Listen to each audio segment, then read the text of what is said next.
Hi, good morning. This morning I thought of talking to you about the mishap of a container ship that happened on May 25th off Kochi. Like, for example, 38 nautical miles off our shoreline. Well, there is a proof of concept. Well, even though it is a tragedy for the company, the Mediterranean Shipping Company or MSC, who owned Elsa and flew with a Liberian flag, definitely it is a loss for them. Well, it is a huge operation. MSC is perhaps the world's largest container shipping company corporation owned by a family settled in Sweden. For generations, they have been in the shipping business. So, as far as they are concerned, the loss is financially not very great because no loss of life was reported. Everybody was rescued by the Indian Coast Guard. Secondly, the cargo, including the ship, is all insured. So the insurance company will naturally, over a period of time, on the basis of data provided, what is called compensation. Well, it is part of every industry. When there is a mishap, there will be loss of life or loss of disruption of the facility for a while, not the facility, that particular ship and its use. Then, that will all come back to normal or normalcy. So, one word about the so-called Liberian flag. The Liberia is a country, it's a very small country in West Africa, which had supplied what is called the farm workers in the early days of United States in huge numbers. And perhaps outside of the United States and Puerto Rico, Liberia even today uses dollar currency. And as far as Liberia is concerned, not a great African country with a lot of resources, etc. No. But they are just smaller population with comparatively lower levels of what is called natural or lithogenic resources, unlike South Africa or other Rhodesia. So what has happened to this Liberia? See, the shipping companies, small, large and medium, they go and register their vessels in Liberia so that Liberia gets a large income or revenue.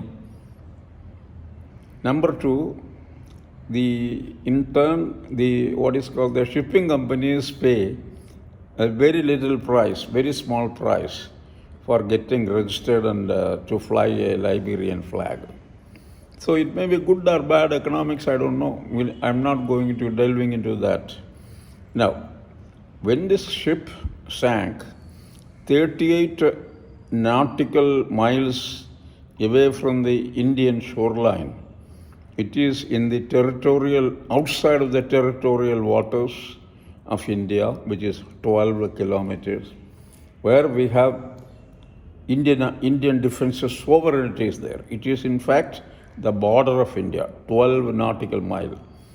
Well, most people only these days, after maybe May last week, would have come across the word nautical mile. Well, it is the sea mile and it is 1.851 kilometer in its length. 1 nautical mile is 1.851 kilometers. Well, most of us have forgotten that we have a statute mile. That is what we do to measure lengths on the continental area, on the land area of the earth. So that is the statute mile. Then government of India once upon a time introduced the metric system, MKS system in Toto. So we switched over to kilometers, and there it is 5 statute miles are equal to 8 kilometers.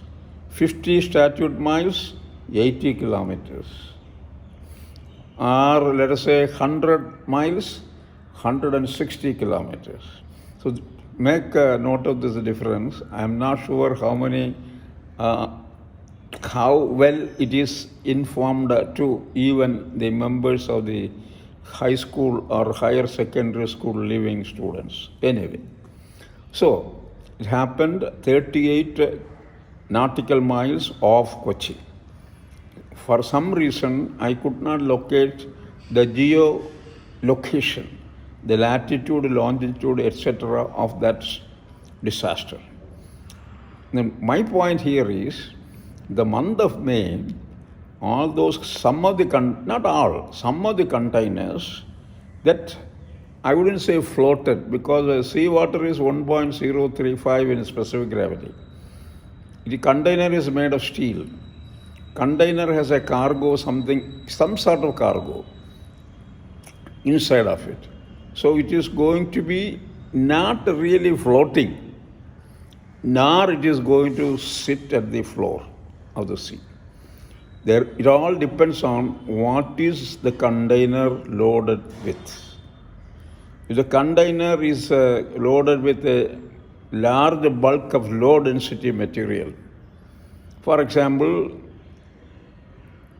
cotton, plastic, or anything of that sort, the container will not sink nor float, but instead it will be buoyed up somewhere along the water column, and then it is subject to what is called the drift of the water column, or the current in the water column prevailing during that time. That prevailed during that process.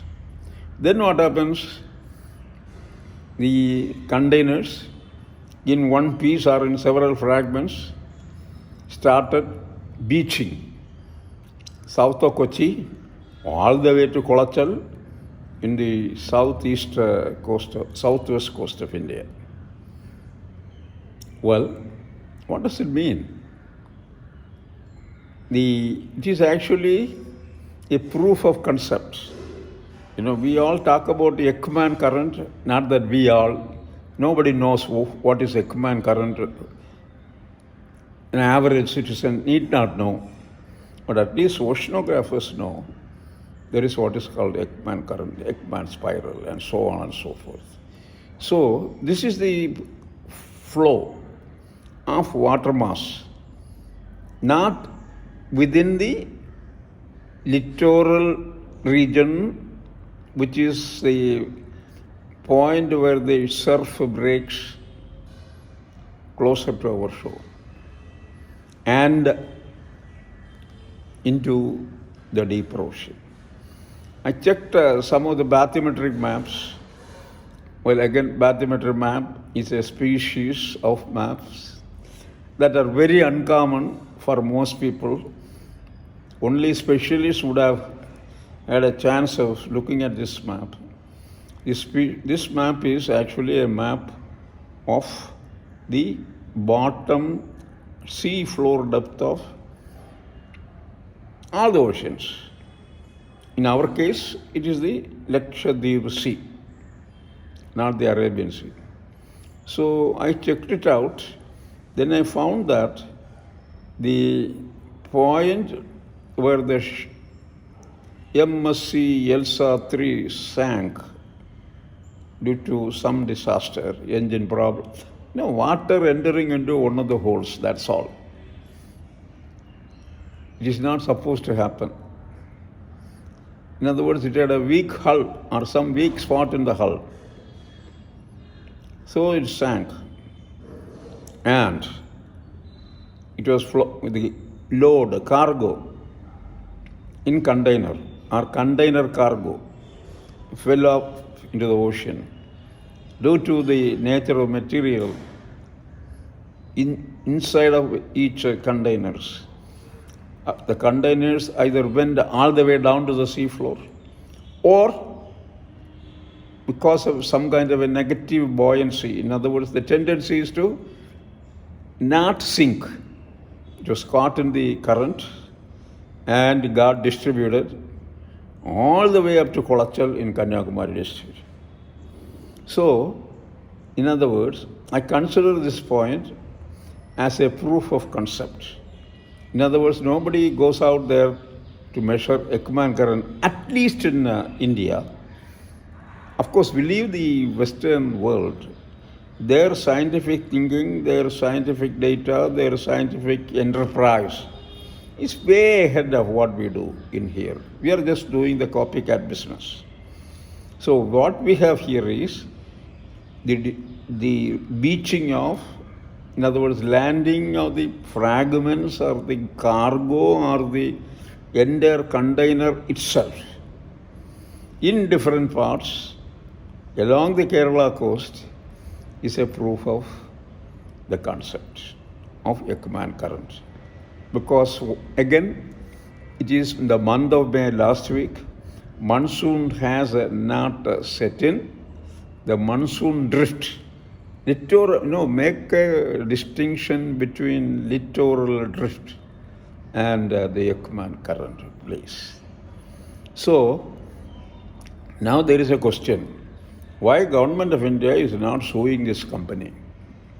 Well, no international ship channel is within the territory of the country. Territorial waters of the country, except where the ship is to berth in a port in order to download a new cargo from India, Indian sources. Otherwise, any cargo ship or any ship will ply only in the international waters. This point, what is the international water? Well, we have, as a nation, sovereign republic, India has right only to 12 nautical miles. We have an exclusive economic zone of 200 nautical miles. Well, what is it? In other words, whatever mineral resources India discovers first within this zone is India's right. Sorry. What is beyond 200 nautical miles? Anybody can come and mine. Anybody with the resources, technology, and infrastructure, they can come and exploit. Absolutely no problem. So, there exists what is called some kind of an international agreement done under the auspices of the United Nations called the Law of the Sea. I'm not sure how many people are in our education system, even in our tertiary education, outside of oceanography or marine geology, how many students are taught about the law of the sea. So, we can always write editorials, center page articles, etc. about blaming government of India for not suing the company. Well, like they say, Kunin Mel Kuru, we have a second accident. That also happened in the international waters. We are helpless. So, be it. Thank you.